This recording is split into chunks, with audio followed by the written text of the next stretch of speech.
Hindi ko alam kung anong ginawa mo sa anak ko, pero sobrang laki ng pinagbago niya simula nang dumating ka rito. Hindi na siya ang anak ko na nirerespeto ako.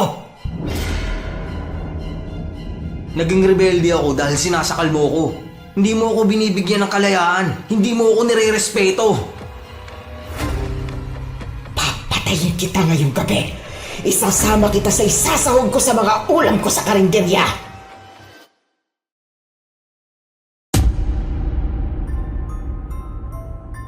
Kapag naririnig natin ang salitang nanay, ang unang pumapasok sa isip ay isang mapagmahal na nilalang. Gagawin nila ang lahat, maibigay lang ang pangangailangan ng anak. Isasakripisyo ang sarili at ipagtatanggol ka sa kahit na anong panganib. Pero hanggang saan nga ba dapat umaabot ang pagmamahal ng isang ina? Hindi ba dapat ito ay walang hanggan? Paano kung ang pagmamahal na yon ay naging nakakasakal na? Ganyan po ang tema ng ating kwento ngayon. Pero bago ang lahat, kung bago ka pa lang dito sa channel, please like, subscribe, and hit the notification bell para updated kayo sa bawat kwentong ilalabas. May bago tayong storya 3 hanggang 4 na beses sa isang linggo. At ngayon, para sa tampok nating kwento.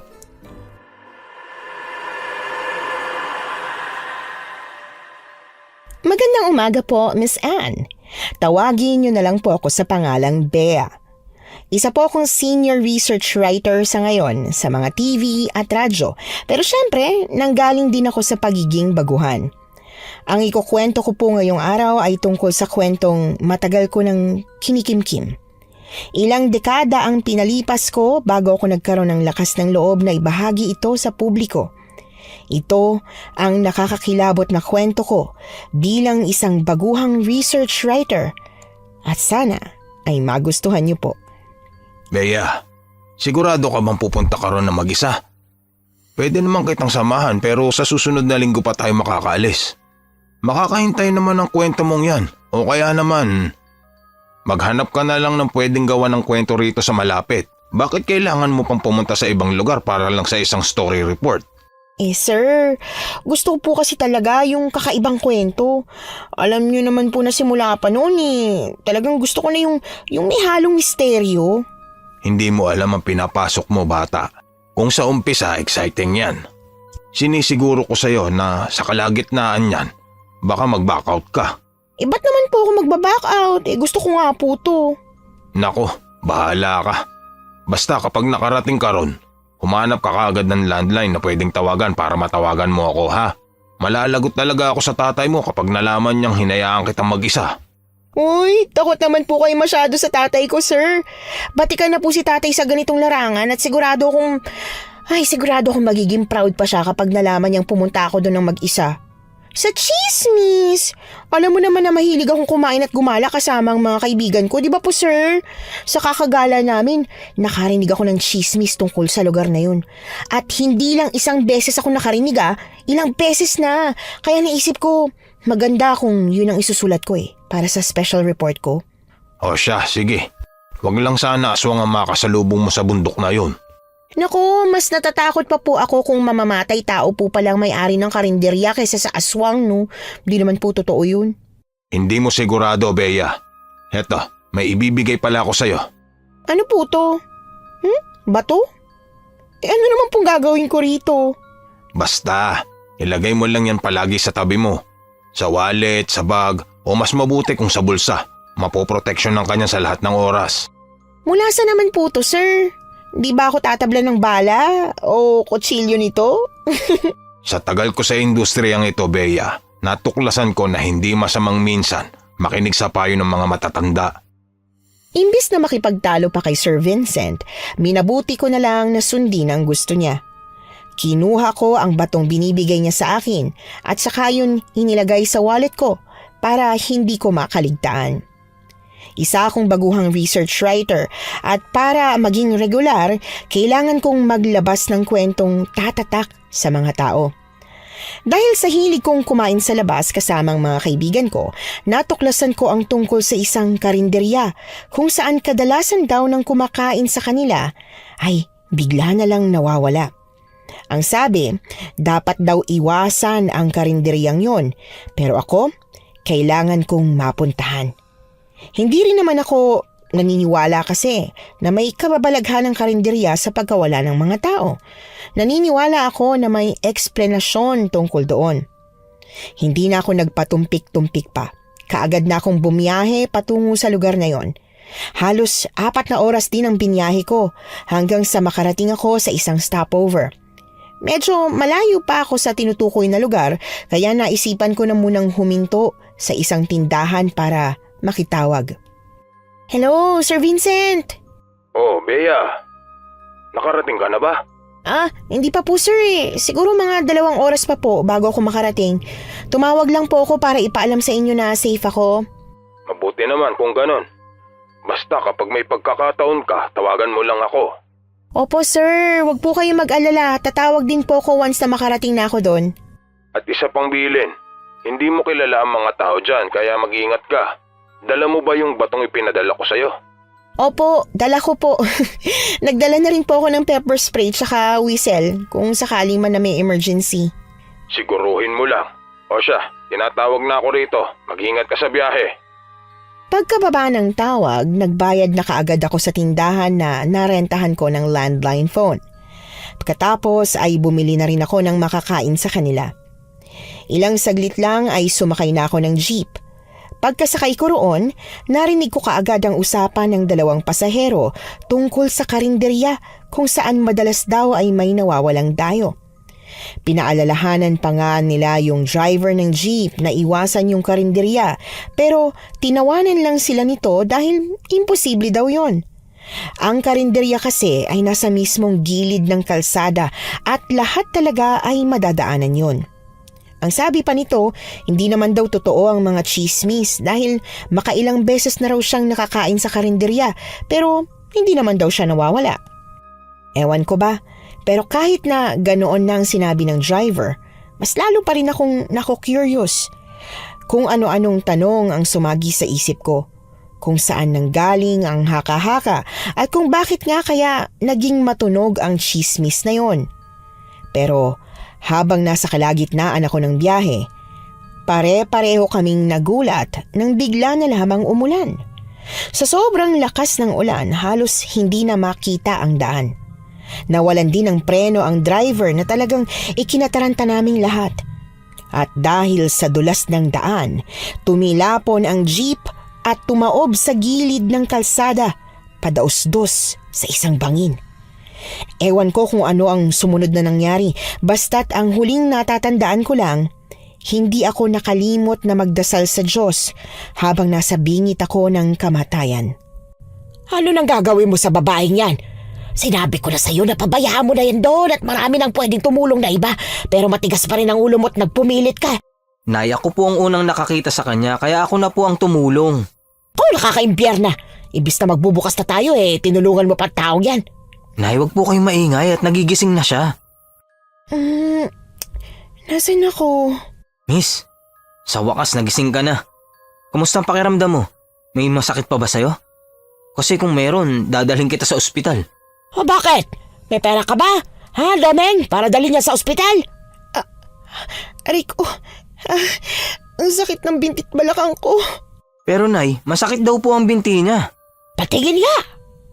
Lumapit sa akin yung matandang babae at saka pinisil ng mariin ang tuhod ko. Nang mapahiyaw ako sa matinding sakit, ni wala siyang naging reaksyon. Isinunod niya pa ang paa ko at binti na pareho ring masakit ng pisilin niya. Hey, gagaling yan. Nabugbog lang yan dahil sa pagkatilapon niya. Kaya nga po kailangan natin siyang dalhin sa ospital. Naku, dagdag gastusin lang yan. Pagpahingahin mo na lang yan dito sa bahay. Pagkatapos, kapag kaya na niyan lumakad, umalis na siya. Nakakaya naman po.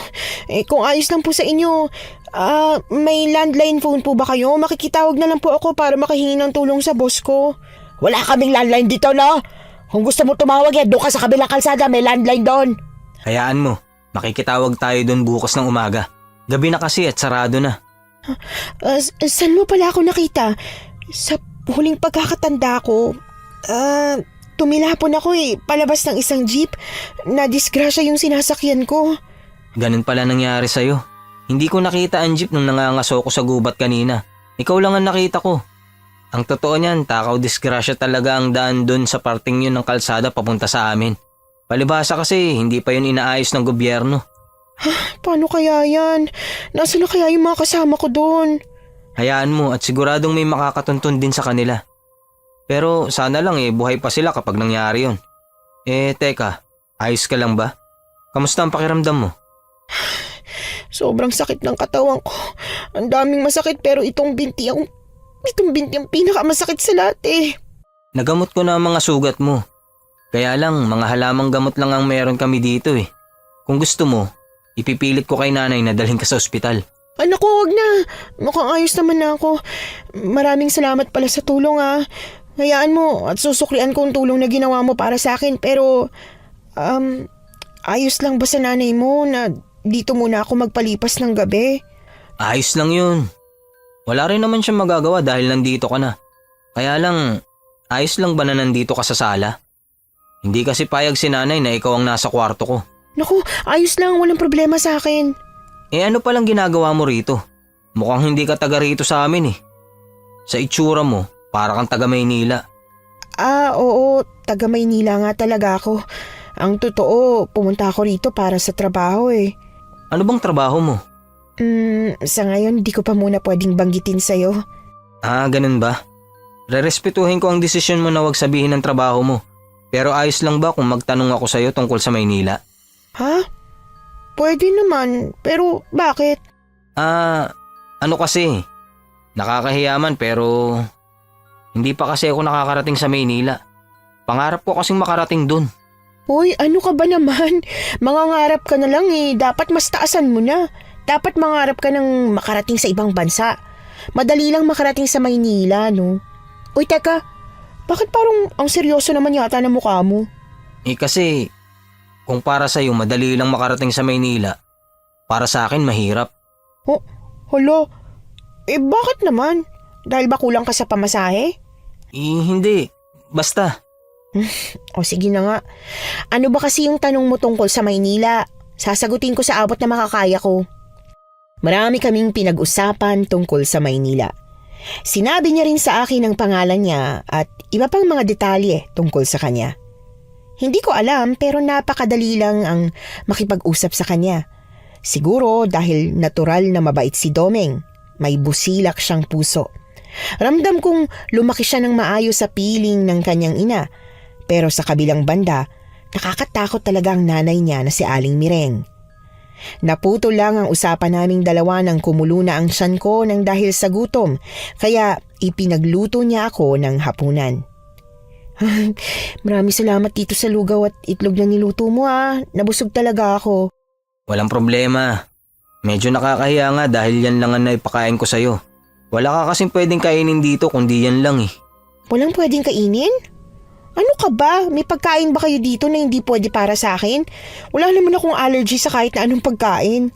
Hindi. Basta. Hayaan mo, bukas ng umaga, ipamamalengke kita ng tinolang manok. Ha? Naku, wag na. Kung ano na lang ang meron sa bahay niyo, ayos na ako dun. Hindi kasi pwede yung nasa bahay namin. Basta lulutuan kita ng masarap. Ang mabuti pa, matulog na tayo ngayong gabi. At kung sakali man na may kung anong masamang mangyari, sumigaw ka lang. Nandito lang ako sa kwarto ko. Wala naman sigurong masamang mangyayari sa akin dito sa loob ng bahay niyo. Basta. Kung kailangan mo ko, tumawag ka lang. Okay. Maraming salamat ulit Sa kabila ng pagiging mabait, masasabi kong may pagka-weirdo si Domeng. Para siyang may kinakabahalang kung ano. Bagay na hindi ko masyadong pinansin. Noong gabing yon, nahirapan akong matulog. Hindi ko alam kung hindi lang ba ako komportable sa hinihigaan kong mahabang upuang kahoy. Dahil ba nasa ibang bahay ako o dahil pakiramdam ko may nanonood sa akin. Hindi ako matatakoting tao pero kakaiba talaga ang pakiramdam ko sa bahay nila. Kinabukasan, maaga akong nagising dahil nga hindi rin naman ako nakatulog ng maayos. Iniligpit ko ang unan at kumot na ginamit ko. Pagkatapos ay kinatok si Domeng sa kwarto niya para malaman kung gising na ba siya. Pero mukhang hindi pa, kaya dumiretso ako sa kusina nila para sana maghanap ng pwedeng lutuin, makabawi man lang sa kanilang mag-ina. Kahit iika-ika pa sa paglalakad, pinilit kong makarating sa kusina. Nagbukas ako ng mga kabinet pero wala akong nakitang kahit bawang, asin o sibuyas. Nagtataka man, sinubukan kong tumingin sa loob ng ref, pero kaagad akong napatakip sa ilong ng pagbukas ko noon. Umalingasaw ang masangsang na amoy ng mga karneng nakaimbak. Sa pagkabigla, kaagad ko yung sinara, pero laking gulat ko nang biglang lumitaw sa harap ko si Aling Mireng. Ay, Diyos ko po! Aling Mireng, nagulat naman po ako sa inyo. Anong ginagawa mo rito? Ano po, naghahanap lang po sana ako ng pwedeng lutuin eh. Naisip ko po na para makabawi sa inyo, dapat po may gawin ako, di ba po? Wala kang dapat gawin. Di ba't masakit pang katawan mo? Dapat nananahimik ka lang doon para gumaling ka kaagad. Pero nakakaya naman po. Mas nakakahiya kung makikialam ka sa gamit ng iba. Manahimik ka na lang doon. At kung may kailangan ka, huwag kang maghalongkat ng gamit dito. Tawagin mo si Domeng. Sabi ko nga, pasensya na po kayo. Sige po, babalik na po ako dun sa may sala. Habang iika-ika, ay nahihiyang lumabas ako ng kusina pabalik sa sala. Saktong pagbalik ko doon, bumukas ang pinto ng kwarto ni Domeng na mukhang natataranta. Ano nangyari? Bakit? Napagalitan ka ni nanay? Wala. Ano kasi, magluluto sana ako kaya lang di ako pinayagan ni Aling Mireng. Ay, naku. Nakalimutan kong sabihin sa'yo. Ayaw na ayaw ni nanay na may ibang nakikialam sa kusina niya. Pasensya ka na. Napagalitan ka tuloy. Ayos lang, ano ka ba? Teka. Nagugutom ka na ba? Mamimili lang ako ng mga rekado para makapagluto na ng almusal. Sa totoo lang, nahihiya talaga ako, Doming eh. Kahit ano ayos lang. Ayos na sa akin. Kahit asin nga lang eh. Huwag kang mahiya. Ako naman ang nagkukusa eh. Ang mabuti pa, hintayin mo na lang ako sa labas ng bahay para naman kahit papano maaliw ka. Pwede ba? Oo naman. May mga alaga kaming hayop na pwede mong panoorin. Sige. Kaya lang medyo nahihirapan pa akong maglakad eh. Tutulungan na lang kitang lumabas. Sige. Siya nga pala, pwede bang magpatulong din akong tumawag sa boss ko? Sa landline? Oo, sana. Pero malayo ang may landline phone dito sa amin. Mahirapan kang maglakad palabas. Kung gusto mo, ako na lang ang tatawag para sa'yo. Ibigay mo na lang sa akin ang numero. Sige, bibigay ko sa'yo. Uy, Domeng, maraming salamat talaga ha. Kung hindi dahil sa'yo, baka patay na ako ngayon. Paulit-ulit ka naman magpasalamat. Nahihiya na rin tuloy ako. Mabuti pa, halika na sa labas. Hindi naman nakakahiya ang tulong na ibinibigay sa akin ni Domeng. Pero kasi kay Aling Mireng, hiyang-hiya talaga ako. Ramdam ko kasi talaga na hindi niya gustong nandito ako sa paraan kung paano siyang magsalita. Plano ko na lang talagang tiisin hanggang sa makahingi ako ng tulong kina Sir Vincent dahil nawala na ang lahat ng mga gamit ko. Malamang na naiwan yon sa jeep na sinakyan ko. Nang ilabas na ako ni Domeng sa bahay nila, hindi ko inaasahan na ang aabutan ko ay halos gubat. Oo, at may mga alaga nga silang hayop pero wala akong matanaw na kapitbahay. Pinaupo niya lang ako sa upuang nasa labas ng bahay at binilinan akong maghintay sa kanya. Tahimik ako ron hanggang sa biglang bumalik si Aling Mireng, bit-bit ang isang bayong. Ano ginagawa mo dyan? Di ba't ang sabi ko sa'yo, mamahinga ka? Ano po? Hinihintay ko po si Domeng, namili lang daw po. Pwede mo naman siyang hintayin sa loob ng bahay ah. Alam mo, ang mabuti pa, total hindi ka mapakali ng walang ginagawa. Tulungan mo na lang akong magbalat at maghiwa nitong mga gulay na ihahalo ko sa mga ulam na lulutuin ko. Mga ulam po? May handaan po ba? Walang handaan. Hindi ako naghahanda, no? Ibebenta ko sa karinderya. May karinderya po pala kayo. O sige ho, tutulong po ako. Sabihin niyo lang po kung anong klaseng hiwa ang gagawin. Sige, tsaka na lang maghiwa. Ikukuha na lang kita ng kutsilyo tsaka sangkalan. Kahit papaano ay gumaan ng kaunti ang loob ko kay Aling Mireng nang hayaan niya akong tumulong sa paghihiwa ng mga rekado sa lulutuin niya. Medyo marami yon, kaya naabutan pa ako ni Domeng na naghihiwa ng mga gulay. Oh, pinatulong ka ni nanay? Oo, medyo nakakatuwa nga kasi kahit papaano nagkaroon ako ng silbi. Ah, mabuti naman kung ganun. Hindi ka pa ba nagugutom? Medyo. Pero hintayin ko na lang na matapos ka magluto. O sige, tatawagin kita. Kaya lang, makakasingit ka ba sa pagluluto ni Aling Mireng? Mukhang marami siyang lulutuin Ayos lang. Magkaiba naman kami ng lutuan. Ha? Magkaiba? Talaga? Pwede ba yun? Na ibang lutuan ng nanay at anak? Pwede. Hindi kasi ako kumakain ng luto ni nanay. O sige na, magluluto ako ng pagkain natin. Nagtataka man sa setup nilang mag-ina. Sa tingin ko, hindi na ako dapat manghimasok pa sa kanilang dalawa. Ipinagkibit balikat ko na lang at ipinagpatuloy ang paghihiwa ng mga rekado. Binalikan ako ni Aling Mireng para kunin ang mga pinahiwa niya sa akin pero malamig pa rin ang pakikitungo niya. Ni hindi siya nagpasalamat. Hinayaan ko na lang dahil ang mas importante naman para sa akin ay ang nakatulong ako. Dinala naman ni Domeng sa labas ang pagkain. Tulad ng sinabi niya kagabi, nagluto siya ng tinolang manok at talagang masarap siya kung magluto. Wow! Ang linam naman magluto Nagmana ka siguro sa nanay mo, no? Hindi. Ang alam ko, nagmana ako sa tatay ko. Pero may-ari ng karinderyang nanay mo. Siguradong magaling siya magluto. Matabang siya kung magluto, kaya hindi ako kumakain ng mga luto niya. Ngayon lang ako nakarinig ng anak na hindi gustong luto ng nanay niya. Hindi ba pangkaraniwan? Hindi talaga, lalo na't ako. Talagang paborito kong luto ng nanay ko, no? Nakakainggit naman. Siya nga pala, maling numero ang binigay mo sa akin. Ang sabi raw, wala raw silang kilalang Bea. Lalaki ba o babae ang sumagot? Matandang babae ang sumagot. Hala, pwede ba patingin ang number na binigay ko sa'yo? Teka, nandito pa yun sa bulsa ko eh. Eto. Teka lang. Hala, oo nga. Kulang ng number 1 yung number.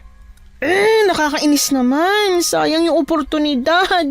Sana nakausap mo na yung boss ko. Hayaan mo, susubukan ko ulit tumawag mamaya. Isulat mo na lang ng maayos ang numero.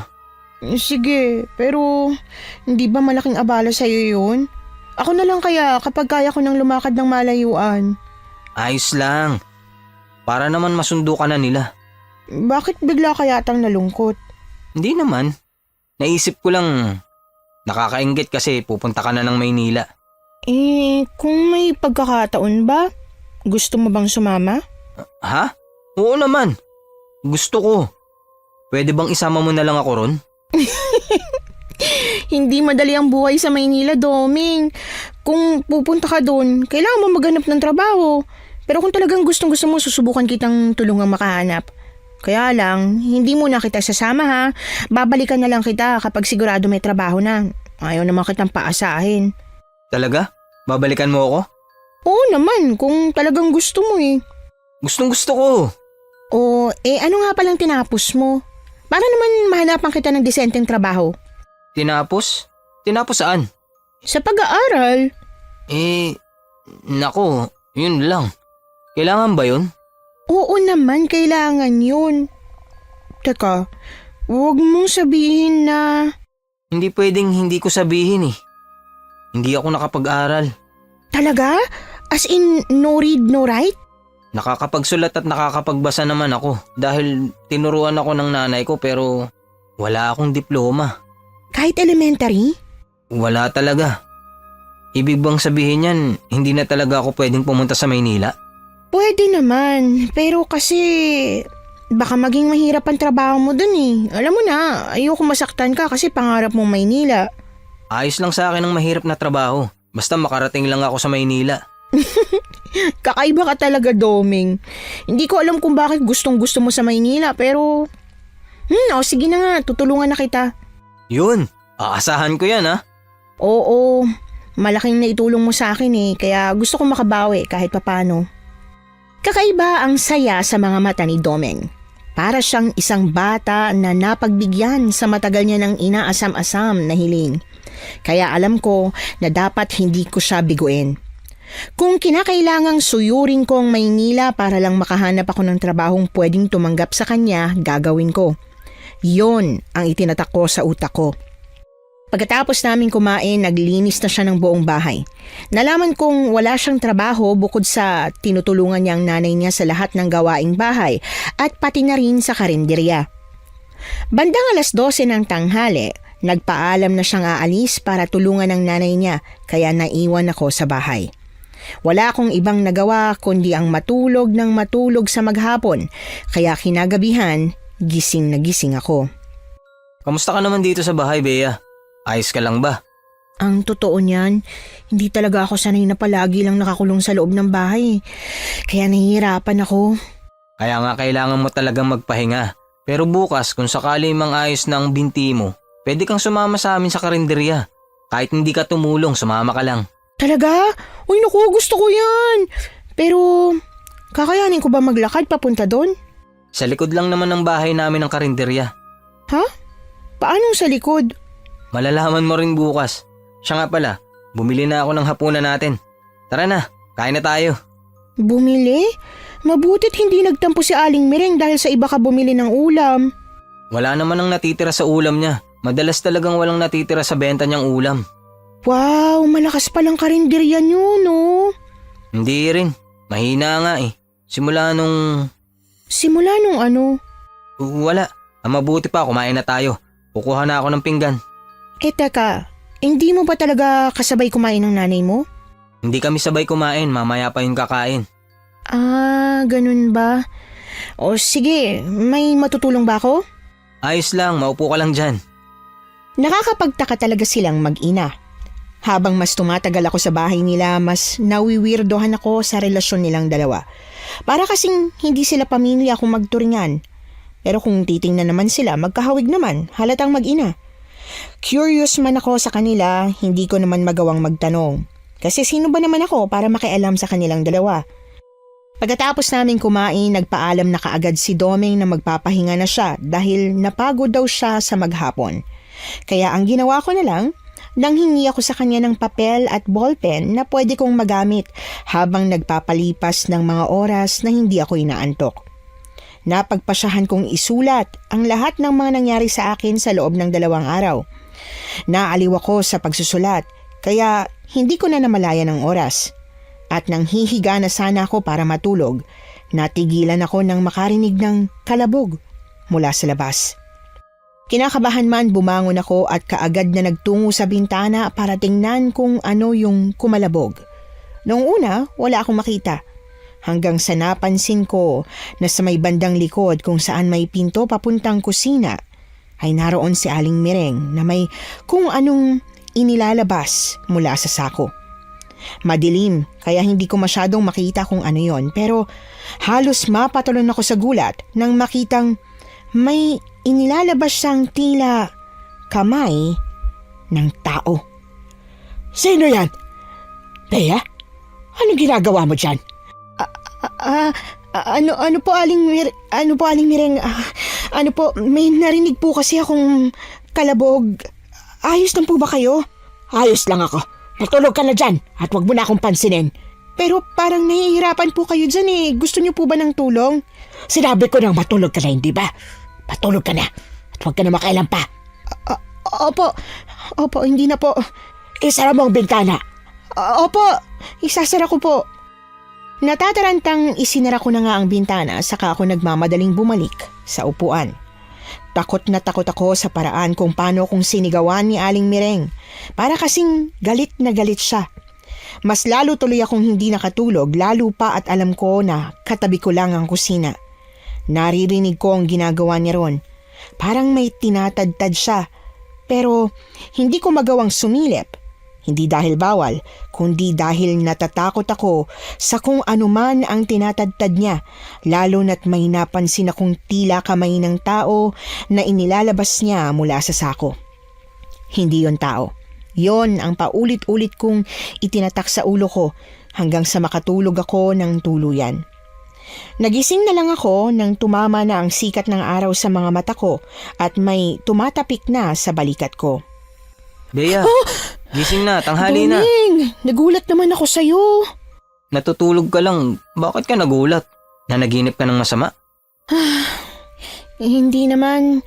Late lang kasi ako nakatulog dahil nga, di ba kahapon, maghapon lang akong mag-isa dito kaya tulog lang ako.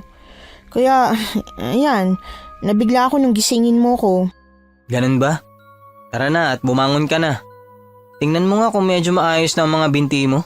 Teka, ayun, medyo nakakalakad na ako na maayos eh. Pwede na siguro ako lumabas mamaya, no? Oo naman, isasama kita sa karinderya mamaya. Ay, sa wakas, malapit lang ba yung karinderya nyo? Sa may telepono? Pwede ba akong makitawag doon mamaya? Walang problema, sasamahan kita papunta ron. Ako, salamat naman.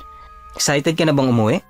Oo naman, tsaka sigurado ako kasi na nag-aalala na sila sa akin eh. Lalo na yung boss ko. Sinabi ko kasi sa kanya na tatawag ako kapag nakarating na ako. Pero hindi pa ako nakakatawag. Tama ka nga naman. Pero yung pangako mo sa akin, matutupad pa ba yun? Siyempre naman no, wala pa akong pinangakuan na hindi ko pa tinutupad. Hindi ako ganong klase ng tao. Aasahan ko yan ha. Tara na, mag-almusal ka na para makapunta na tayo sa karinderya. Gustong gusto ko nang umuwi. Nahihiya na kasi talaga ako kay Aling Mireng. At bukod sa nahihiya, natatakot din ako. Ewan ko ba, basta kagabi, nakaramdam ako ng matinding kaba patungkol sa kanya. Na para bang may itinatago siyang kababalaghan. Pero sa kabilang banda, naaawa naman ako kay Domeng. Nakikita ko kasi sa mga mata niya na nalulungkot siya sa tuwing babanggitin ko na gusto ko nang umuwi. Hindi ko alam kung bakit, pero sa tingin ko, yun ay dahil wala siyang ibang kaibigan maliban sa akin. At napatunayan ko yon nang pagdating namin sa karinderya, wala nga siyang nakakausap na iba bukod sa mga customer. Dito lang din pala sa likod ng bahay yung tabing kalsada. Bakit ang sabi mo malayong palengke? Akala ko dadaan pa sa gubat.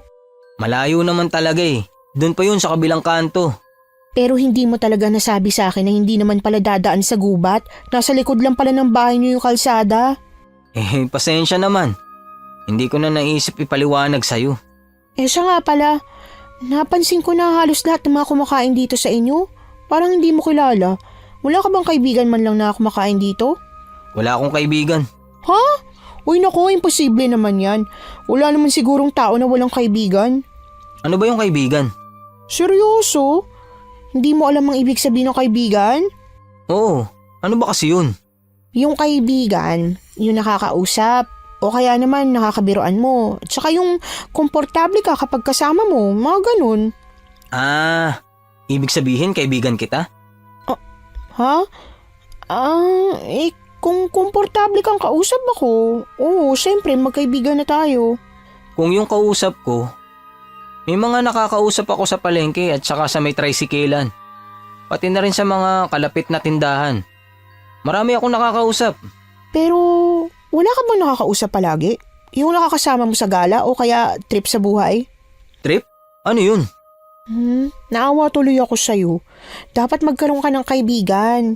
Ang kaibigan yung nakakasama mo sa mga gusto mong gawin sa buhay.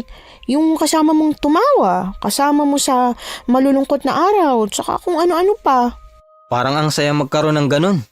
Hayaan mo, kapag nakapunta ka na sa Maynila, magkakaroon ka rin ng maraming kaibigan. Talaga? Mas lalo tuloy akong nasasabik na makapunta dun. Siya nga pala, wala na masyadong dumarating na customer ah. Pwede mo na ba akong samahan sa tindahan para makitawag? Oo nga pala. O sige, tara na. Domeng! Saan ka pupunta?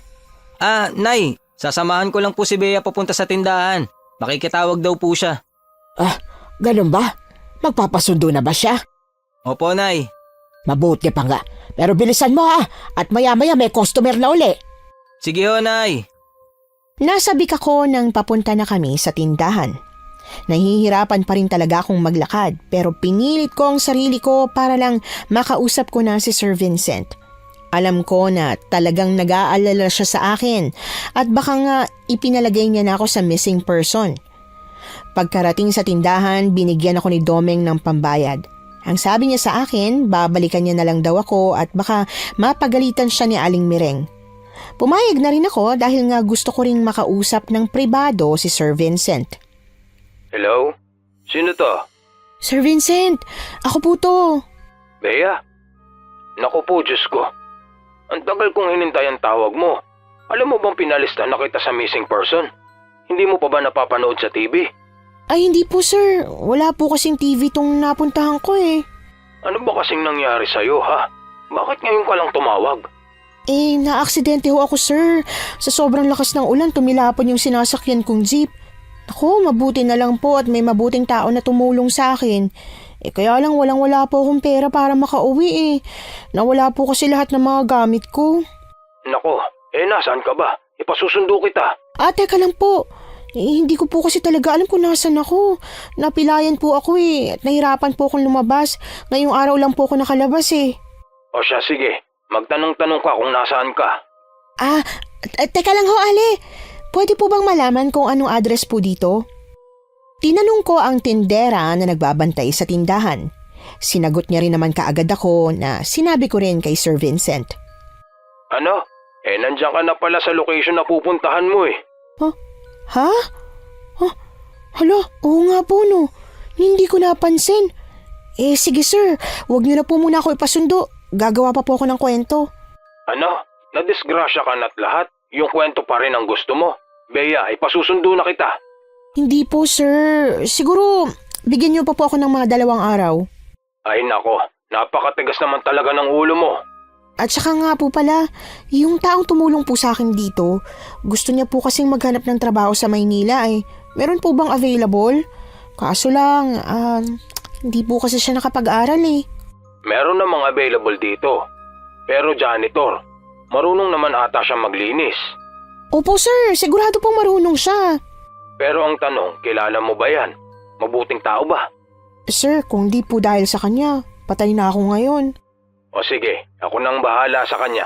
Tutulungan ko siya pero umuwi ka na. Magpapadala na ako ng susundo sa'yo. Kung hindi lang ako busy ngayon, ako na mismo ang susundo eh. Sige na nga ho. Salamat po sir. Pasensya na po talaga. Pinakaba ko kayo. O siya, sige na. Tatawagan ko na mga pulis na i-lift ka na sa missing person dahil alam ko kung nasaan ka na. Mag-iingat ka dyan at hintayin mo ang sundo. Ibigay mo sa akin ang mismong address. Kaya lang tatanungin ko pa po. Tatawagan ko na lang po kayo ulit. Bea, nako. Baka bukas ka pa ulit tumawag ha? Hindi po, tatawag po ako pag natanong ko na. Salamat po sir. Nang ibaba ako na ang tawag, nagbayad na kaagad ako sa tindera. Pero ewan ko ba, kakaiba ang tingin niya sa akin. Kaya napatanong ako bigla sa kanya. Pero imbis na sagutin ang tanong ko kung bakit ganoon na lang siya kung makatingin sa akin, sinagot niya rin ako ng tanong. Isang tanong na nagpagulat talaga sa akin. Bea, tapos ka na ba makipag-usap sa boss mo? Oo, kaya lang, hindi ko kasi alam ang address niyo para masundo nila ako. Hindi ko pa nasabi. Ganun ba? Tatawag ka ba ulit sa kanya para sabihin ang address namin? Oo, sana kung ayos lang sa'yo. Sige, tara, tawagan natin siya. Naging awkward ang pakiramdam ko kay Domeng nang matuklasan kong ang karinderya pala nila ang dahilan kung bakit nandito ako ngayon. Hindi ko tuloy alam kung paano ako makikipag-usap sa kanya. Hindi ko alam kung paano ko aalamin kung ano ang dahilan kung bakit iniiwasan ang karinderya nila. Pumasok kasi lahat sa isip ko yung mga nangyari nitong nakalipas na araw. Kung paano ako nadisgrasya at kung paano ko nakarating sa bahay nila. Totoo ba talaga ang lahat ng ito? Parang ang hirap paniwalaan na aksidente lang ang lahat ng mga nangyari.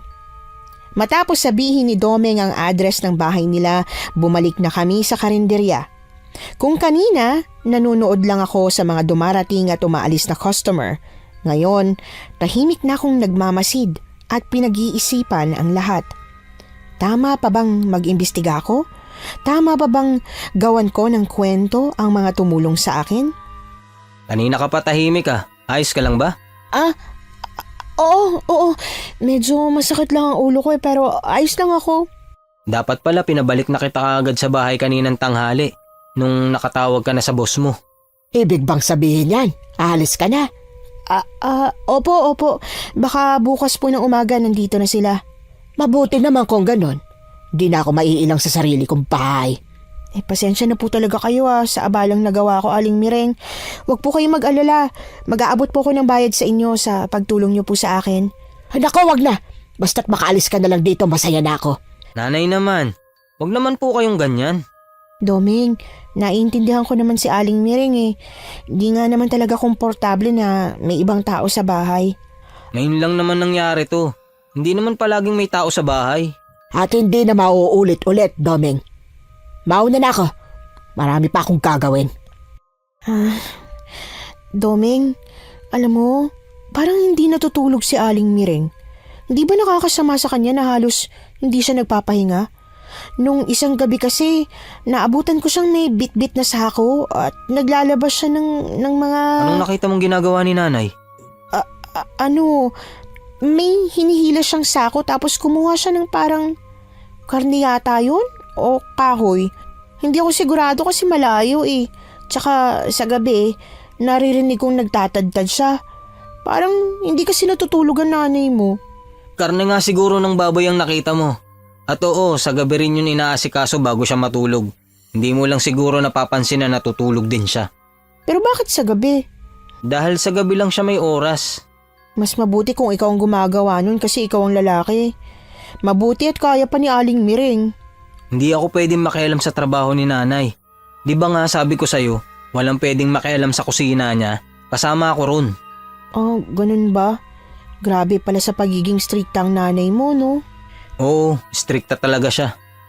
Pagkarating namin sa bahay, naabutan namin si Aling Mireng na abala sa pagsisiga ng mga kahoy sa may bakuran. Tinanong siya ni Domeng kung bakit siya nagsisiga, pero ang isinagot lang ni Aling Mireng ay wala na daw pakialam doon si Domeng. Kaya naman hinayaan na lang namin siya at dumiretso na lang sa loob para maghapunan. Sa sobrang pagod ko yata dahil sa labis na pag-iisip, nakatulog kaagad ako. Nagising na lang ako dahil sa mga kalabog sa labas. Naririnig ko rin ang sigawan ni na Aling Mireng at Domeng pero hindi ko maintindihan ang pinag-uusapan nila. Parang nagsasalita sila sa ibang lengguwahe. Sinubukan kong wag silang pansinin pero nakakatakot na ang boses ni Domeng. Mas mataas pa ang boses niya kaysa kay Aling Mireng at para bang nagkakasakitan na sila. Kaya agad akong bumangon at nagpunta sa pinto, saka ko binuksan yon. Nang dahil sa ginawa ko, natigil ang sigawan, pero hindi ko sila makita. Bea, bakit gising ka pa? Nag-aalala ako na baka nasasaktan mo na si Aling Mireng Pumasok ka na sa loob! Hindi ko kayo makita. Ayos lang ba si Aling Mireng? Pumasok ka na, Bea. Ayos lang ako. Away mag-ina ito, kaya wag ka nang makialam. Sabi ko nga, pasensya na ho. Kaagad kong isinara ang pinto at doon ko lang na-realize na masyado na nga akong nakikialam sa biglaang paglabas ko para lang pigilan sila. Pero hindi ko pinagsisisihan na nakialam ako. Hindi ko sila nakita kanina at sigurado talaga ako na nasaktan ni Domeng si Aling Mireng. Kung hindi ako nakialam, baka kung ano na ang nagawa niya sa kanyang ina dahil naririnig kong nasasaktan ito. Nabawasan tuloy ang pag-iisip ko kay Domeng na mabait siya dahil kaya niyang saktan ang sarili niyang ina. Ilang saglit pa bumukas ang pinto at pumasok si Domeng na mukhang galit pa rin ang mukha. Si Aling Mireng, bakit hindi pa siya bumabalik? Huwag mo siyang alalahanin, hindi yun mamamatay. Domeng, umamin ka nga sa akin. Sinaktan mo bang nanay mo? Hindi ko siya sinaktan. Hindi sinaktan, pero narinig ko nasasaktan siya. Hindi ko nga siya sinaktan. Bakit ba hindi ka naniniwala sa akin? Hindi ko kayang saktan ng nanay ko. Ako nga ang sinaktan niya Sigurado ka ba? Kasi kahit ano pang gawin o sabihin sa'yo ng nanay mo, dapat hindi mo siya kailanman saktan. Kahit emosyonal. Sana iniintindi mo na lang, hindi yung sinisigaw-sigawan mo pa siya. Bakit? Dahil ba siya ang dahilan kung bakit nabuhay ako? Bea, akala ko pa naman matalino ka dahil nakapag-aral ka. Oo, siyang nagbigay ng buhay sa akin pero ginusto ko bang mabuhay? Lalo na sa ganitong klase ng pamumuhay? Bago namatay ang tatay ko, tinuruan niya pa ako magbasa at sumulat. Dahil gusto niya mag-aral ako pero anong ginawa ng nanay ko? Hindi niya ako pinag-aral dahil masyado raw delikado ang mundo para sa akin. Baka kasi may dahilan siya. Baka pinoprotektahan ka lang niya. Pinoprotektahan? Eh siya nga itong dapat mong katakutan. Pero bakit? Nanay mo siya. Bilang anak, marami akong karapatang kinuha niya sa akin, Bea. Hindi mo kumikilala, kaya wag mong sabihin hindi ko siya pwedeng saktan. Pagkatapos niyang sabihin yon, dumiretso na siya sa kwarto niya at saka ibinagsak ang pinto. Nakaramdam tuloy ako ng matinding konsensya. Kasi tama siya.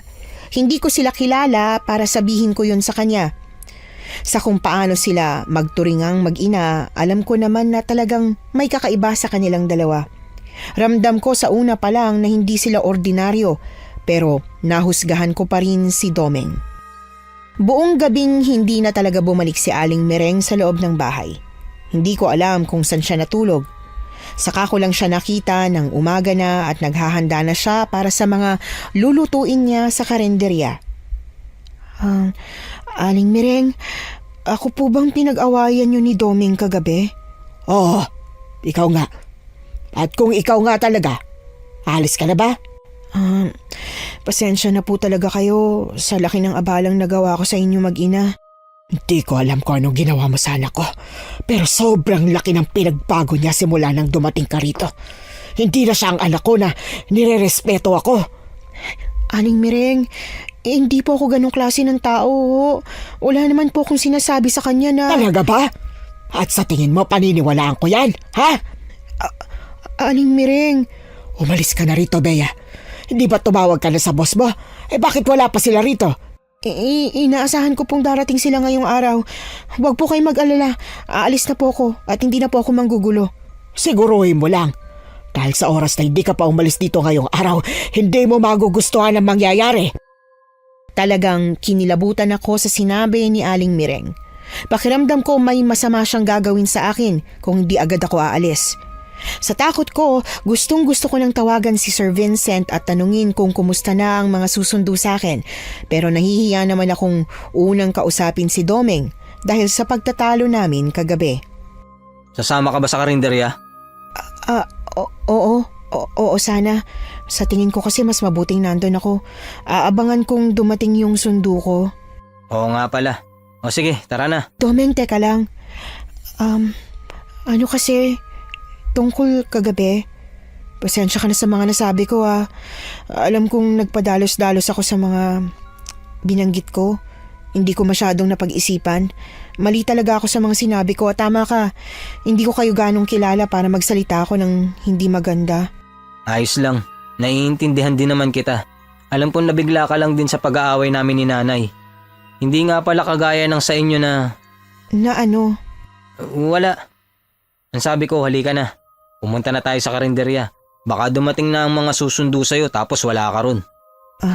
Oo nga pala. Gusto kong malaman kung ano man yung dapat na sasabihin niya sa akin. Pero alam ko naman na hindi niya rin yun itutuloy. Ang totoo, iniisip ko pa rin talaga kung anong dahilan kung bakit iniiwasan ang karinderya nila. Kung bakit halos parang bagong mukha ang kumakain sa karinderya nila at bihira ang bumabalik-balik. Kung tutuusin, pwede akong manatili at alamin ang katotohanan pero nahihiya ako kay Domeng dahil nagkaroon na kami ng, kumbaga, pinagsamahan. Alam ko na masasaktan siya kapag nalaman niya ang totoong dahilan kung bakit ako nandito. Na sila talaga ang dahilan kung bakit ako naparito at para bang tadhana na siya ang nagligtas sa akin. Pagkarating sa karinderya, naghintay ako sa mga susundo sa akin. Pero lumagpas ng tanghalian, wala pa ni anino nila. Kaya naman kinausap ko na si Domeng. Domeng, pasensya ka na sa abala pero pwede bang humingi ulit ako ng tulong sa'yo? Hindi pa rin kasi dumarating yung sundo ko eh. Ayos lang ba kung samahan mo ulit ako sa tindahan para sana makitawag at tanungin ko si Sir? O kaya naman kahit makahingi na lang muna ako ng barya pantawag. Pangako ko sa'yo, babayaran talaga kita pagkarating nila. Nahihiya na kasi talaga ako sa'yo. Ayos lang. Halika na at sasamahan kita sa kabilang tindahan. Hoy, anong sasamahan? Kaya na niya maglakad kaya hayaan mo na siya. Marami pa tayong gagawin dito, ano? Ano ba, Nay? Napag-usapan na natin to, di ba? Uuwi naman na siya. Doming, ayos lang ako. Ano ka ba? Tama naman si Aling Miring eh. Kaya ko nang lumakad. Pahiramin mo na lang ako ng barya na magagamit ko. Ay, sige na nga. O etong barya, mag-ingat ka sa pagtawid ha. Oo naman, babalik ako agad. Medyo masakit pa ang binti at paa ko pero nagawa ko namang ipilit na lumakad papunta sa kabilang kalsada kung saan naroon ang tindahan. Pagkarating doon, sinabihan ako ng tindera na tumawag daw yung tinawagan ko kahapon at sinabing may emergency daw. Kaya nagmamadali akong tumawag pabalik. Ilang saglit lang ay sinagot na agad ang tawag. Sir, ano pong nangyari? Ano pong emergency? Bea, nako, nagkaroon ng emergency. Nasiraan ng sasakyan yung pinapunta ko sa'yo. Ano po? Diyos ko, kumusta naman daw po sila? Ayos lang silang dalawa. Nakatawag pa nga sa akin kanina pero mukhang matatagalan daw ang pag-ayos ng kotse. Kung ayos lang, baka gabi o bukas ng umaga sila makarating dyan. Di ba, kailangan mo rin naman tingnan yung karinderya? Sir... O bakit? Huwag kang mag-alala at susunduin ka nila kahit anong mangyari. Sir, gusto ko na po talagang umuwi. Wala tayong magagawa, Bea. Kailangan mo silang hintayin. Malapit na sila dyan eh. Pinapaayos lang ang kotse. Pwede po bang sunduin na nila ako, sir? Pwede po ba ngayon na? Kahit sira po yung kotse nila, mag-commute na lang po. Sir... Ano bang nangyayari? Kahapon lang ang sabi mo maayos ka. Bakit ngayon nagkakaganyan ka? Basta po, kapag nakauwi na po ako, ikukwento ko. Basta po pasundo na po sana ako rito, sir. O siya, sige. Kapag tumawag sila ulit, sasabihin kong dumiretso agad dyan sa'yo. Kahit gabi po, ayos lang. Sige, kahit gabi papupuntahin ko sila. Gusto ko nang umiyak sa mga nangyayari. Pakiramdam ko, pinagsakloban ako ng langit at lupa. Pakiramdam ko, hindi natatapos ang kamalasan ko. Hindi naman ako sinasaktan nila Domeng at Aling Miring, pero may kung anong nag-uudyok sa akin na umalis na. Parang may bumubulong na kung hindi pa ako aalis, may mangyayaring masama. Pero sa kinamalas-malasan nga naman, bakit parang ayaw pa rin akong paalisin? Pagkabalik ko sa karinderya, naabutan ko si Domeng na nag-aabang sa akin. Halata ang pag-aalala sa kanyang mga mata. Natagalan ka yata. Medyo marami kasi kaming pinag-usapan ni Sir Vincent. Baka raw mamayang gabi pa sila makarating dahil nasiraan daw sila ng kotse. Pero hindi pwedeng pumunta sila rito ng gabi. Bakit naman? Hindi naman siguro masamang bumiyahe sa gabi. Hindi sila pwedeng pumunta sa bahay kapag gabi na. Di lalabas na lang ako mamayang gabi at mag-aabang dito sa may labas ng karinderya. Delikado na sa gabi, Bea. Dapat sinabi mong ipagpabukas na lang ang pagpunta rito. Ano magagawa ko? Nasabi ko na. Tsaka, Doming, gustong-gusto ko na talagang umuwi. Gusto ko na makita ang pamilya ko, tsaka makabalik sa trabaho ko. Oo nga pala. O siya, sige. Ako na lang ang bahala. Lalabas tayo mamayang gabi at ihintayin sila. Salamat at naintindihan mo ko. Pero Bea, ano ba talagang trabaho mo? Personal na bagay sa akin yun, Doming. Hindi mo na kailangan malaman sa ngayon. Pero kung sakali na pupunta ka sa Maynila, malalaman mo rin. Hindi na ako pupunta. Ano? Pero bakit? Di ba pangarap mo yun? Kung masama pa rin ang loob mo sa akin dahil sa napagtalunan natin, wag mong isuko naman yung pangarap mo. Hindi dahil sa pag-aaway natin. Bakit nga? Si nanay, ayaw niyang pumayag. Hayaan mo na. Sanay naman na akong kasama siya palagi at isa pa, baka tama siya. Mahihirapan lang ako sa Maynila. Pero, Doming, natural lang mahirapan. Lahat ng bagay mahirap talaga sa umpisa. Pero hindi ibig sabihin nun, susukuan mo na. Kaya, wag mo sukuan. Pag-iisipan ko. Dadalawin kita rito pag nakahanap na ako ng trabaho para sa'yo. Imbis na sumagot, nginitian lang ako ni Domeng. Kita ang lungkot sa mga mata niya. Nakakaawa. Pero ano magagawa ko kung mas pipiliin niya talaga ang gusto ng nanay niya kesa sa gusto niya? Sa kabilang banda, naiintindihan ko si Aling Miring. Nanay siya at gusto niyang maprotektahan ng anak niya. Pero sana hindi sa ganitong paraan. Sana hindi niya sinasakal ang anak niya at hindi tinatanggalan ng karapatan. Nagpaalam ako kay Domeng na bumalik na muna sa bahay nila at pinayagan niya naman ako. Pagkabalik ko ron, kinuha ko yung papel at ballpen na hiningi ko kay Domeng. Saka ako nagsimulang magsulat. Isinulat ko ang lahat ng mga nangyari sa akin. Ang mga kababalaghang nararanasan ko, pati na rin ang misteryo sa karinderya. Kahit wala pang matinong sagot, kahit nananatili pa rin ang mga tanong kung bakit nga ba nawawala ang mga taong napapadpad sa karinderya nila. Hanggang sa makauwi na sila Domeng at Aling Mireng. Bea, halika na at kumain na tayo. May dala akong adobong manok. Ay wow, mukhang masarap yan ah. Pero sana matikman ko man lang yung luto ng nanay mo bago ako umalis. Gusto ko mang ipatikim sa yung luto niya, hindi talaga pwede. Pero bakit naman? Mas mabuti pang wag mo nang alamin. Teka, kukuha muna ako ng plato at kutsara. Sige. Ito ang plato mo, Bea. Maraming salamat. Kumain ka lang ng marami ha, para may lakas ka mamaya pag uwi mo. Domeng, ngayong aalis na ako, may gusto sana akong sabihin sa'yo eh. Alam kong pwede mong ikagalit, pero sa tingin ko mas mabuting tanggapin ko yung galit mo kaysa ang hindi ko sabihin sa'yo. Sige, Bea. Handa akong makinig at kahit ano pa yan. Ang totoo kasi niyan, di ba nasabi ko na sa'yo ang dahilan kaya ako pumunta dito dahil sa trabaho? Oo. Sasabihin mo na ba sa akin kung anong trabaho mo? Oo. Ang trabaho ko kasi isang research writer. Yung nagsusulat ng kwento o balita na hango sa totoong buhay. Hindi base lang sa mga haka-haka.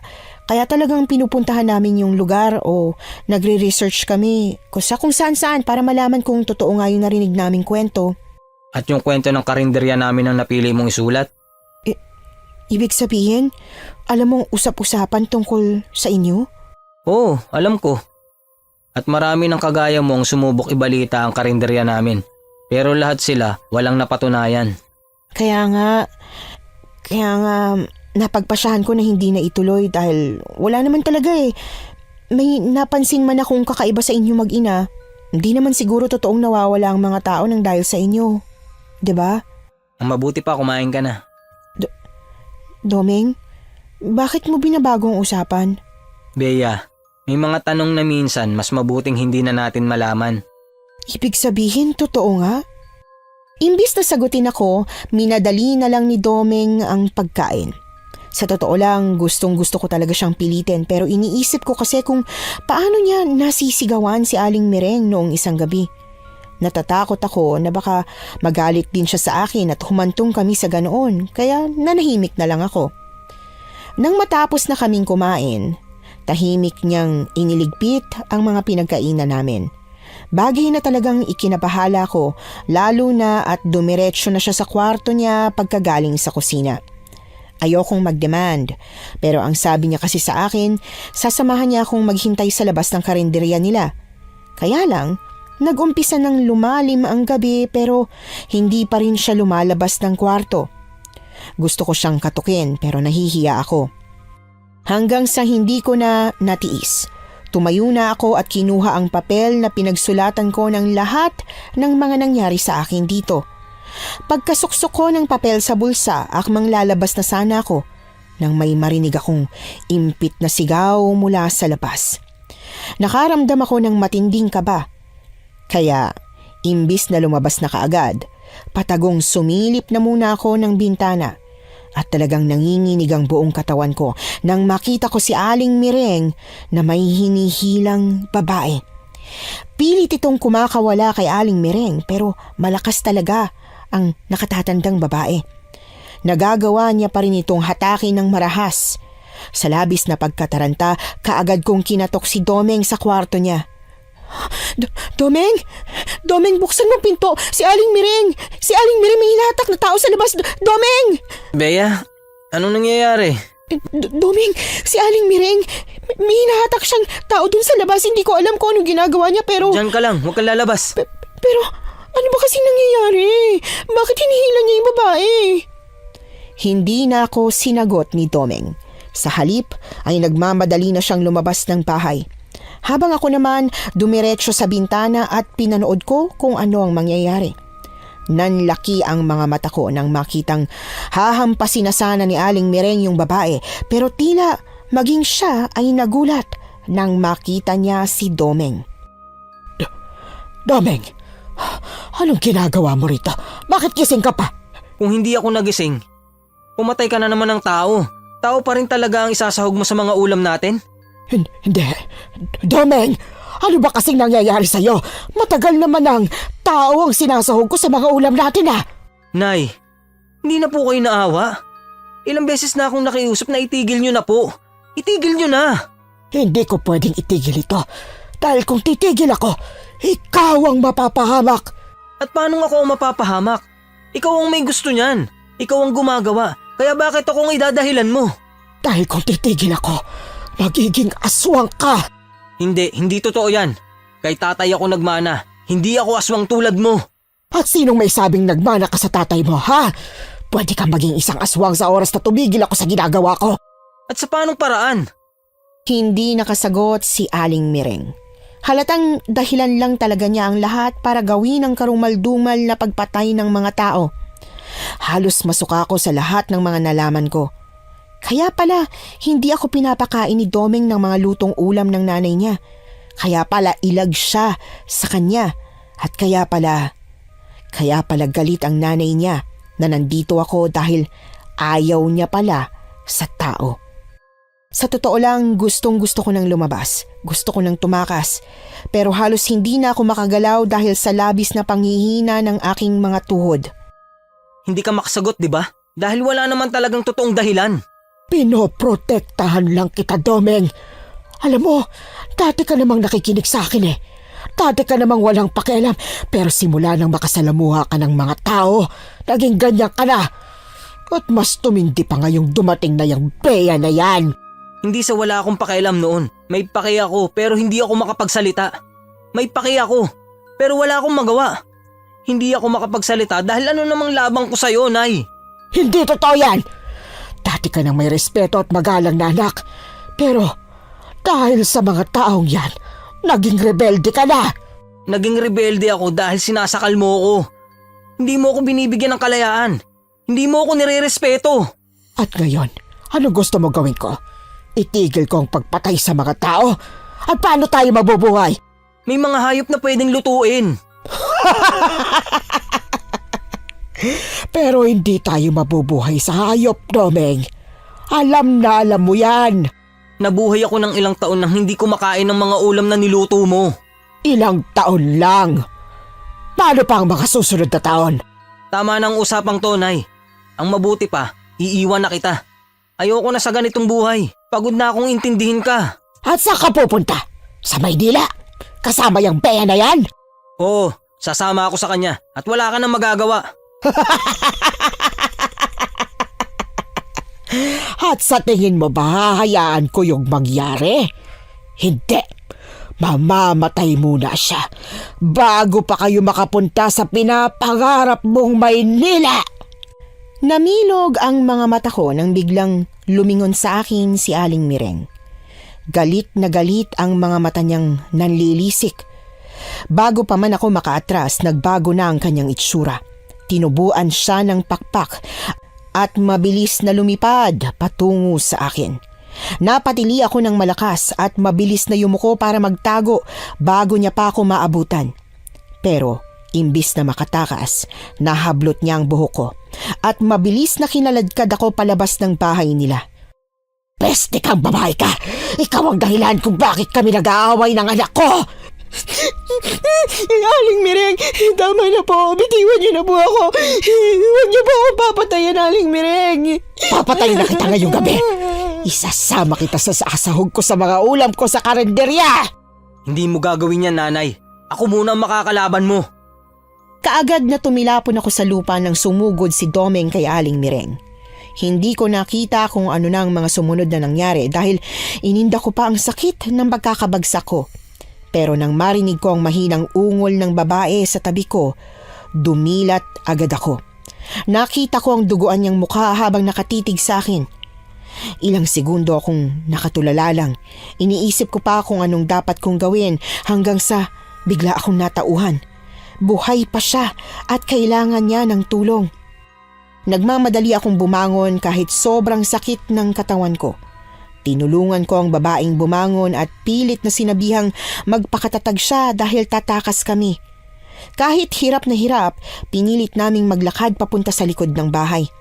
Pero nang malapit na sana kami, may biglang humawak sa paa ko at pilit akong hinila pabalik.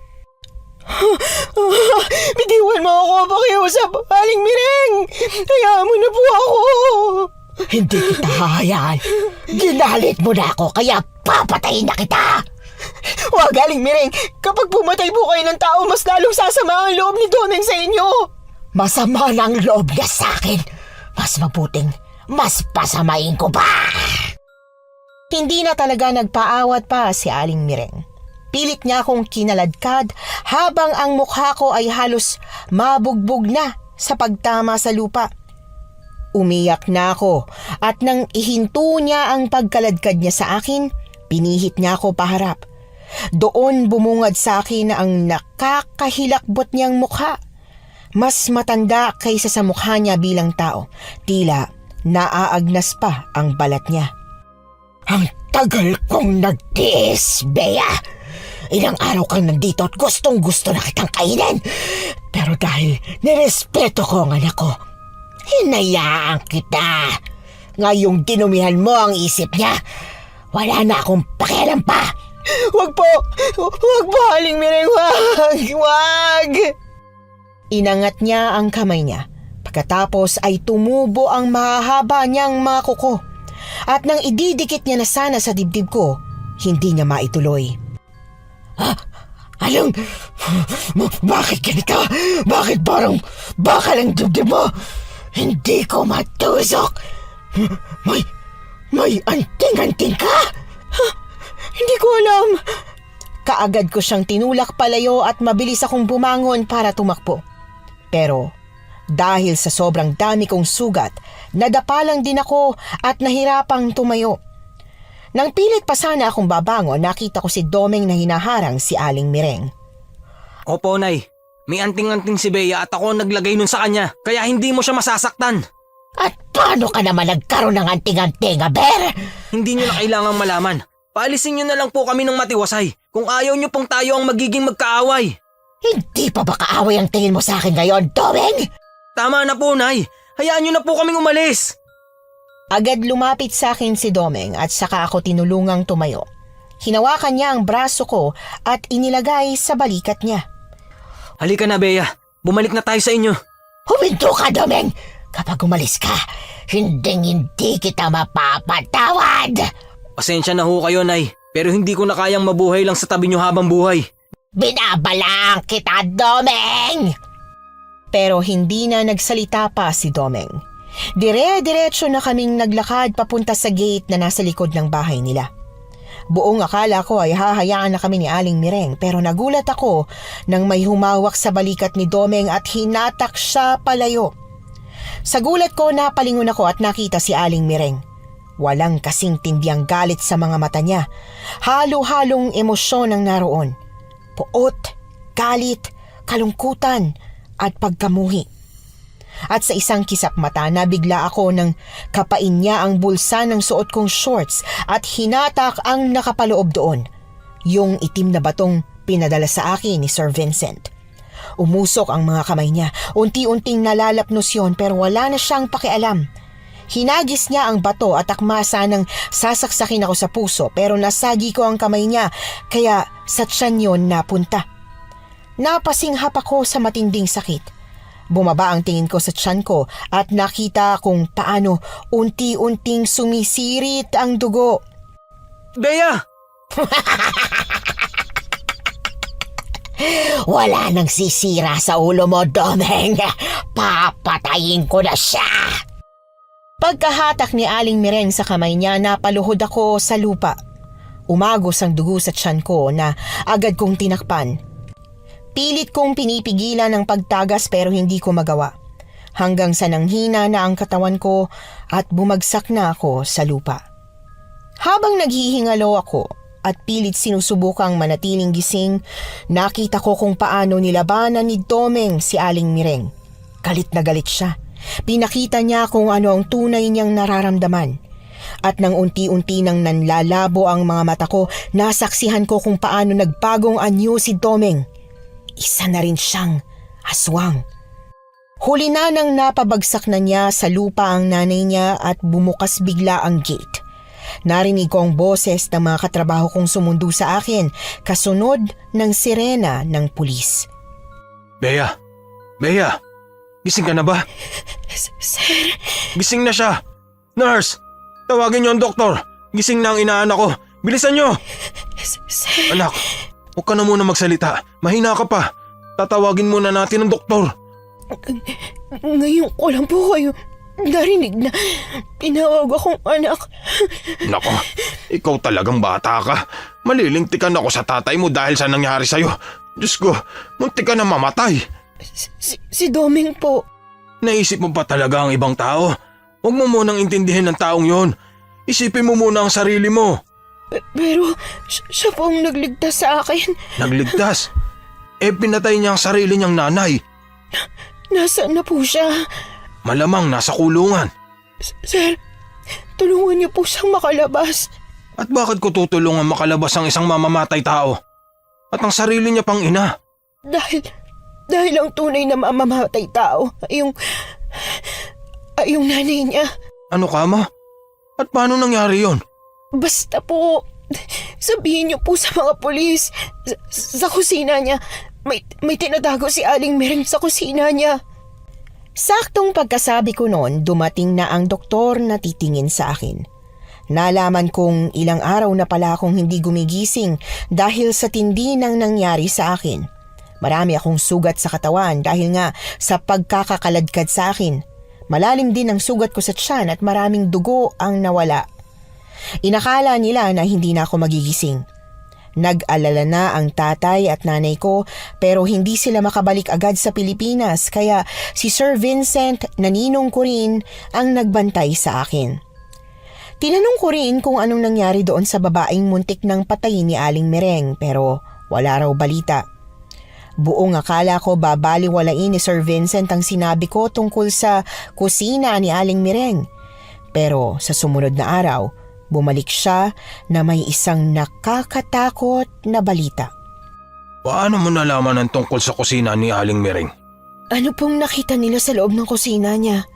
Nakakadiri, Bea. Sumama ako sa mga pulis para matingnan yung mismong kusina pero hindi ko kinaya. Lumabas ka agad ako. Sir, sabihin niyo na po sa akin. Ay, yung ref niya, puno ng laman loob ng tao. At sa sahig, may mga secret door papunta sa pinaglulutuan niya ng mga ulam na binibenta sa karinderya. Nakakasulasok ang amoy roon, Bea. Nakakadiri. Nakita mo ba yan? Hindi po, sir. Pero naririnig ko pag nagtatadtad siya ng mga karne. Naririnig ko kapag nagluluto siya pero wala akong nakikita sa kusina niya. Kaya sigurado ako na nasa ilalim niya ng bahay. Diyos ko, Bea. Paano mo kinaya yung mga araw na nakatira ka doon? Dahil hindi ko naman po alam eh. Mabait si Domeng at hindi niya pinaramdam sa akin na may panganib sa paligid. Ni wala siyang binabanggit sa akin. Pero siguradong may nararamdaman ka ng kakaiba kahit wala siyang sinasabi. Meron nga. Hindi ko lang inintindi. Lalo na po nung nalaman kong sila pala yung karinderyang hinahanap ko. Tungkol pala doon, nakita ko yung papel na sinulatan mo. Nabasa ko rin. Bea, magandang kwento ang karanasan mo sa bahay ng mag-inang may-ari ng karinderyang yon. Ano kaya kung ipasa mo ang kwento nito?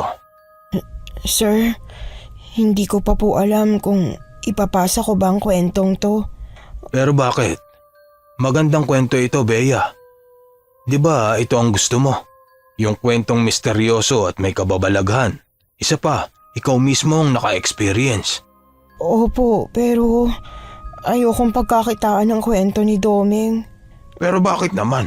Dahil kahit papano, naging kaibigan ko siya. Kahit sa huli, napatay niya ang nanay niya, naging malapit pa rin siya sa akin, sir. Sobrang bait na tao ni Domeng. Kinontrol siya ng nanay niya simula pa nung bata siya. Hindi siya binigyan ng kalayaan na makapag-aral. Hindi siya nagkaroon ng mga kaibigan. Minulat lang siya sa buhay na paulit-ulit at sa buhay na hindi naman niya gusto. Pilit tinali ng nanay niya ang pakpak niya kaya hindi siya makalipad. At ang tanging pangarap lang niya, yung makapunta sa Maynila. Kawawa naman pala si Domeng, anak. Kaya pakiramdam ko, sir, hindi tamang ilabas ko to. Pero alam mo, magandang kwento talaga to, Bea. Pag-isipan mo ha. Sige ho, sir.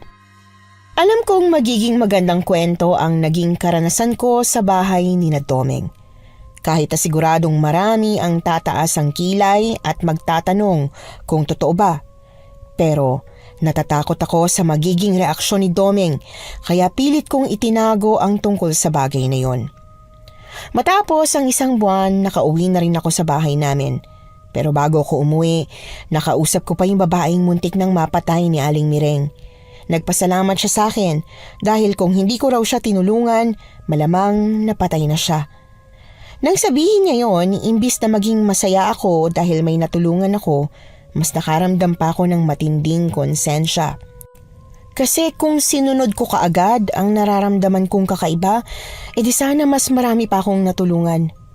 Yung unang beses na nakita ko si Aling Mireng na may inilalabas sa sako, yung unang beses na marinig kong may tinatadtad siya, ang daming pagkakataon na sana nakatulong ako. Baka habang mahimbing ang tulog ko, may humihingi pa ng saklolo. 1 taon na yung kwento mo. Naisulat mo na ba ng maayos?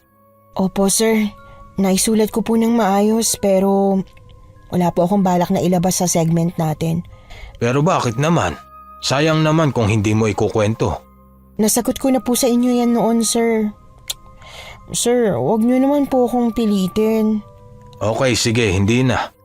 Nanghihinayang lang kasi ako dahil siguradong kapag inilabas mo yon, talagang gaganda ang karera mo bilang research writer. Alam ko naman po yun. Pero sa tingin ko po may mga kwentong mas mabuting itago na lang kaysa isa publiko. Siya nga po pala, may balita na po ba kayo kay Domeng? Yun na nga. Wala pa rin hanggang ngayon. Bakit ba kasi gustong gusto mo siyang mahanap? Baka nakalimutan ka na nun. Marami po akong gustong sabihin sa kanya, sir. Kahit siguro makalimutan niya ako, ipapaalala ko sa kanya na ako yung tinulungan niya. Hindi kaya nainlababo ka na ron? Naku, Bea, sinasabi ko sa'yo ha. Sir naman, wala po akong nararamdamang ganun para sa kanya, no? Naging kaibigan ko lang po talaga siya. Sus, baka kaibigan pala ang ibig mong sabihin. Sir, hindi po. Naku, isipin niyo na nga pong gusto niyong isipin. Basta, tulungan niyo po akong mahanap siya, ha? Hindi ako titigil. Kahit ilang taon pang lumipas, mahanap ko lang siya. O siya, sige na. Ako nang bahala at ipapahanap ko siya. Para naman matuloy na ang naudlot na love story niyo. Si Sir Vincent naman. Makalipas ang ilang taon, natanggap din ni Sir Vincent na wala talaga akong balak na ilabas pa ang kwento ko tungkol sa mag-inang may-ari ng iniiwasang karinderya. Nagpatuloy ako sa pagiging research writer pero hindi na ako umalis ng mag-isa. Nagkaroon na ako ng trauma. Pagkatapos ng 5 taon, nahanap ko rin kung saan nakakulong si Domeng. Oo, hinanap ko siya dahil gustong-gusto ko talaga siyang makita. Pero dahil sa hirap ng komunikasyon noon, nahirapan akong hanapin siya. Nang sa wakas ay makita ko na si Domeng, nagulat talaga ako dahil hindi ko inaasahan ang laki ng pagbabago niya. Domeng, ikaw na ba yan? Wow, ang laki ng pinagbago mo! At ikaw naman, hindi ka nagbago. Ang ganda mo pa rin. Nahiya tuloy ako bigla. Pero ano, ang ganda na ng ngiti mo ah. Hindi ko inaasahan na magiging ganyan kasaya ang itsura mo. Ang ganda na rin ng pangangatawan mo, hindi ka napayat. Salamat naman kung ganun. Alam mo ba kung bakit? Oh, bakit nga ba? Marami na kasi akong kaibigan dito sa loob ng kulungan. At saka, nag-aaral na rin ako dito. Ang sabi nga sa akin ng abogado ko, hanggang 15 taon daw dapat ako rito pero dahil mabait ako, baka mabawasan pa yung taon. Wow, nakakatuwa namang marinig yan sa'yo. Pero Domeng, Hindi ka ba nagsisisi? Magsisisi saan? Kasi, alam mo na, Yung pagkamatay ni nanay? Oo, namimiss ko siya dahil kahit anong mangyari, nanay ko pa rin talaga siya. Pero kung hindi ko ginawa yon, tuloy-tuloy pa rin siyang papatay ng tao at higit sa lahat, hindi ako masaya ngayon. Tama ka. Natutuwa ako na masaya ka, Domeng. Masama ba ako para maging masaya pagkatapos kong patayin ng nanay ko? Hindi ko kayang sagutin yan, Domeng. Pero isa lang ang masasabi ko. Huwag kang makonsensya dahil masaya ka. Karapatan mo yan na inalis sa'yo ng nanay mo noon. Mabuti na lang talaga at nahanap mo ko rito. Matagal na kitang gustong pasalamatan. Sobrang laking pasasalamat ko sa'yo. Bakit ka naman nagpapasalamat? Ako nga dapat magpasalamat sa'yo dahil niligtas mo ko. Oo, niligtas kita noon. Pero iniligtas mo rin ako. Ikaw ang naging dahilan kung bakit masaya ako ngayon. Kung hindi dahil sa'yo, hindi ako matatauhan sa lahat. Para namang ang laki ng nagawa ko para sa'yo. Pero kahit papano gumaan ang loob ko. Akala ko kasi talaga ako may kasalanan kung bakit ka nakulong. Bakit naman?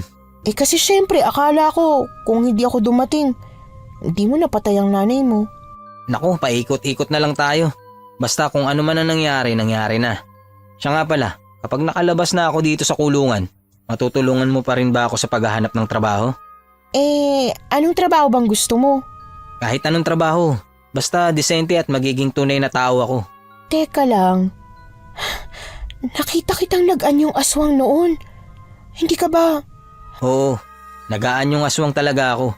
Pero huwag kang mag-alala dahil kaya kong kontrolin ang sarili ko. Hindi ako kagaya ni nanay na sabik sa laman ng tao.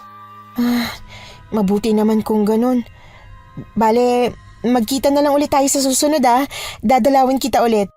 Aasahan ko yan Hindi umabot ng 15 taon, nakalabas na kaagad si Domeng sa kulungan. Tulad ng pangako ko sa kanya, tinulungan ko siyang makahanap ng trabaho. Maswerteng nakahanap kami ng security guard na trabaho para sa kanya. May mga pagkakataon na nahihirapan siya at dahil ako lang ang kaibigan niya, ang nangyayari ay pumupunta siya sa akin. Minsang pinagselosan pa siya ng asawa ko, pero sa huli ay natanggap din niya na magkaibigan lang talaga kami ni Domeng. Opo, Miss Anne, hindi kami nagkatuluyan ni Domeng. Siguro iniisip ninyo na naging kami pero hindi yon nangyari.